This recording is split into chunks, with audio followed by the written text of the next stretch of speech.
The Prophet ﷺ was noted in a hadith to basically be a walking Quran. This means that he embodied every single principle in the Quran. Every single positive trait that the Quran talked about, the Prophet ﷺ had. When you look at the Ummah today, unfortunately, our Ummah lacks so many of these principles. So inshallah, with this video, I want to give you some of the most important principles that you need as a young Muslim. Now, I'm not going to go through everything because honestly, there's 100 different things that the Prophet ﷺ had that were lacking. But I want to talk to you about the main ones because these ones cause the most problems in our ummah. The first trait, and you've probably heard of this before, but it's having discipline. And discipline is two things. One, doing things that you don't want to do, but at the end of the day, you know you need to do.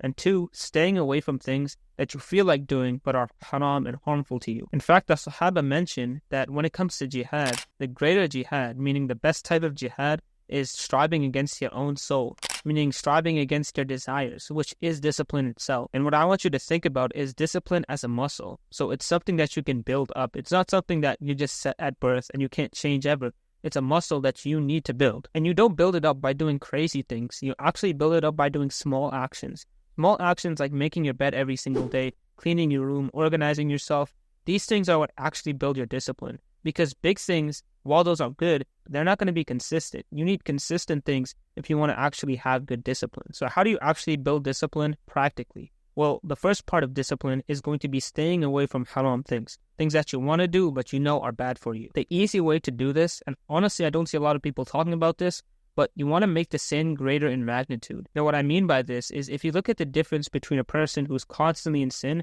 versus a person who's righteous and who doesn't sin as much, the difference is that the person who constantly sins has no shame in doing that sin. He doesn't really find friction in doing that sin. Whereas the person who's righteous really has a lot of shame, right? He finds that sin disgusting and repelling. And so what happens is just because of the emotion they have in their heart about that sin, they're not going to want to do that sin, as in the righteous person. But for the person who's addicted to the sin, they have absolutely no problem in doing that sin over and over again. So how do you visualize this sin as greater in magnitude? Because it might seem hard for you.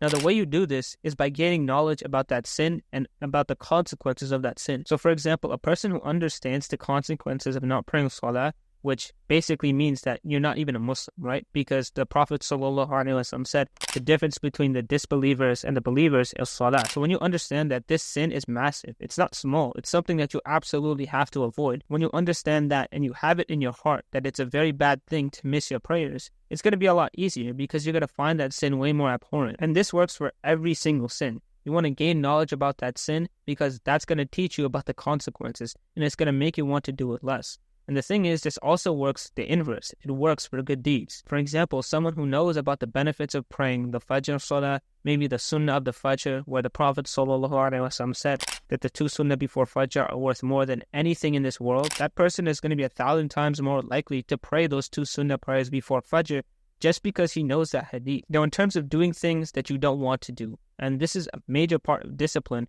I say the best thing you can do is to build a schedule. And if you can't build a schedule around your whole day, which I understand, like that's a hard thing to do, at least build a schedule for some parts of your day. So for example, the ideal thing is from the moment you wake up to the moment you go to sleep, have a schedule for what you do, right? Build your schedule around your 5 daily prayers, etc., etc. But if you can't do that, at least have a schedule for the morning, for example, or for the afternoon after you eat lunch. So I might have this schedule where every day I have wake up for Fajr, do my morning azkar, start doing a little bit of work, maybe learn, maybe study, maybe exercise. And it depends on your goals, right? But you want to have this schedule and have this routine because when you stick to this routine, you'll realize it's a lot easier to be disciplined. And the reason why is because you know exactly what you need to do. You're not confused, right? Maybe in the morning when you wake up, you don't know what to do if you don't have a routine. But when you have that routine, you know exactly what you need to do and when you need to do it. In the description, I'll leave a very basic planner if you want to use it, and it's on Notion. Now, the next trait that unfortunately the Ummah is lacking and you really need to embody is bravery and courage. Nowadays, you see Muslims, and unfortunately, they're scared to practice their religion, especially in like kafir countries. Maybe you go on Twitter or YouTube and you see non-Muslims and Muslims arguing, and you see a bunch of non-Muslims critiquing Islam, and then you get scared, thinking that this is what all people are like. But you realize if you actually just step outside, that people are not like that. People don't care that you practice Islam. People are actually receptive to Islam if you actually talk to them about it. What you'll realize is that these people who are chronically online talking about Muslims, critiquing Islam, they don't actually go outside. Like if you actually go outside and see normal people, they're completely fine with Islam, right? Now here's the thing with bravery and courage. You might be thinking, well, what if I'm scared to do X, Y, and Z? How am I going to do it, right? I'm scared. I have fear to do it. The thing is, bravery is doing it even when you're scared. If you weren't scared, you'd be comfortable with it. You'd probably have experience with it. But everything new that comes up, you're at least going to have some fear. So you have to face that fear, and that's what bravery is. In fact, Ibn al-Qayyim rahimahullah said that many people confuse physical strength with courage. He said that courage is steadfastness in the heart when one is facing a calamity, whether you're strong or you're weak. So this is similar to having discipline in that it's doing the things that you know you have to do, even if you're scared to do them, even if you have fear. And for example, Ibn Hazm rahimahullah defined courage as 1, being willing to give up your life to defend your womenfolk, 2, defend a neighbor who has been wronged, and 3, to defend an oppressed person who sought your protection. And he also mentioned a few other things, but that's basically the gist of it. Now in your case, I doubt it's something like risking your life to protect someone, but in our modern day, it's things like praying in public. You might be scared to do that, or wearing clothes that are deemed Islamic, right? Like a thobe or whatever else, or even speaking up about certain issues. I mean, if you think about it, the reason why something like homosexuality is so widely practiced and preached nowadays is because no one had the courage to step up and speak up about it. People were scared, but they didn't speak up about it because they were scared. And that's the problem. They didn't have courage. And this is true with us Muslims and even Islamic speakers. The truth is we haven't done enough to raise the banner of Islam and speak against the evils of the world. Okay, so now you're asking, how do I have courage? Because it's hard, right? If you're scared to do something, it's very difficult to do it. The way you do it is by having tawakkul in Allah. And this means having trust in Allah. Because if you think about it, right? Even if you're, for example, praying in public and you're scared to do it because you're worried about what other people think of you, at the end of the day, Allah is in control of it all. Allah is in control if someone says something at you or hurls an insult at you. Allah is in control, right? So if you obey Allah, Allah will certainly make it very easy. And every time I think about this, I think back to the hadith where the Prophet ﷺ basically said that if the whole world were to try and harm you, they could not do anything except if Allah willed. And if the whole world tried to help you, if Allah tried to punish you, they could not do anything except if Allah willed. And the best part is you'll realize that if you do these things, like praying in public, like wearing thobes and everything, people don't actually care. Like even in kafir countries, even in countries where 99% of the people are non-Muslim, they don't care. You realize that they actually have an interest in Islam. And giving dawah is a lot easier than you think. These people who are completely Islamophobic and hurl insults at you or anything like that, these people are rare. Like, they only exist on the internet, I'm not going to lie. And the last thing to really increase your bravery and your courage is to read the stories of the Sahaba and the Prophet ﷺ,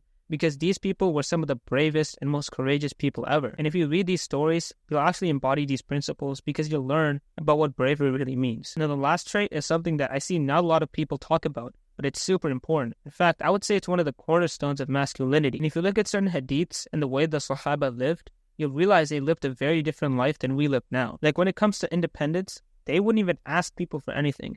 For example, Abu Bakr radiallahu anhu, when he was riding his camel and he would drop something, like maybe he would drop his whip, he wouldn't ask someone to pick it up and give it to him. Instead, he would make the camel kneel down and pick it up himself and then go on with his day. And this is basically the Islamic idea of independence, is don't rely on anybody else. Do the things yourself. Don't ask people for help. Nowadays, you'll see people, they don't have this trait of independence at all. Like you'll see people in their 20s, maybe pushing late 20s, who are still living with their parents and living off their parents. They're not even trying to make themselves independent by trying to get their own job and being financially independent. They don't even care. Now, this doesn't mean you can't ask anyone for anything, but rather it means you shouldn't adopt it as a mindset. Like you should adopt a mindset of relying on others. You should rely on Allah. And the Prophet ﷺ said that it would be better for you to basically carry a bundle of wood and sell it as a means of providing for yourself and your family rather than begging. Now, this is referring to financial independence, which is something that every single Muslim man should strive for. And you should strive to be wealthy enough to give charity and to give people who are in need. And it's basically saying that you shouldn't beg at all. Like, that's the worst level to be in, because that's not independence at all. You should be relying on Allah, and Allah will actually give you that wealth. Because a lot of people talk about having self-sufficiency, right? Being self-reliant. But this is not true at all, because one has to be reliant on Allah. You can't be reliant on yourself. You have to be reliant on Allah, because Allah is the one that actually gives you everything. And that's why the Prophet ﷺ said you should make dua to Allah for every single thing, every single problem you have in life, even a shoestring when it breaks. So independence really means striving to not be reliant on anyone except Allah. Not asking people for favors, not begging people, but rather trying your best to be financially independent and really just work for yourself. Anyways, those are the 3 most important traits: having discipline, courage, and having independence. That's all I have for this video. Don't forget to staming dua to Allah. Check out Clean Islamic Streetwear in the description. Assalamu alaikum wa rahmatullahi wa barakatuh.